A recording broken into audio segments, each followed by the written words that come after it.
Новиот парламентарен состав итно да го изгласа Законот за заштита и спречување дискриминација, кој го укина Уставниот суд со образложение дека беше донесен без мнозинство гласови и да се формира комисијата.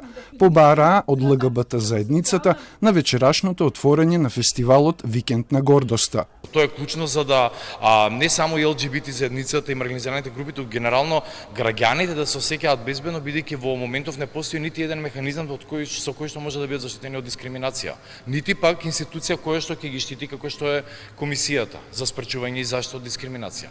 Фестивалот започна со групната изложба во Музеот на современа уметност под наслов Скршено. На неа посетителите влегуваа во редуциран број по групи и со почитување на мерките за заштита од COVID-19. Изложбата низ разни медиуми ја проблематизира ранливоста на ЛГБТ заедницата. Како позадина е поставена инсталацијата без наслов од 1989-90 година, со која за прв пат кај нас и на Балканот е представено творештвото на истакнатиот американски уметник Феликс Гонзалес Торес, на кој му се оддава признание за влијанието во квир културата.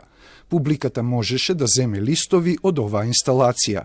Велимир Жерновски се представува со видео и инсталација, а Христина Ивановска со инсталација од керамички садови, дополнета со текстови, а инспирирана од делото на Луис Керол Алиса во земјата на чудата.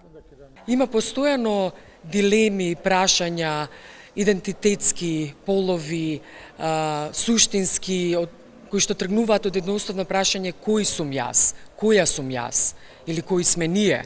На отворањето беше изведен перформансот Месесто од италијанската уметница која работи во Берлин Федерика Даури, а со инсталација перформанс Тивко се представуваат Полин Бодри и Ренате Лоренц, познати по учеството на ланското 58 Венециско биенале како представници од Швајцарија.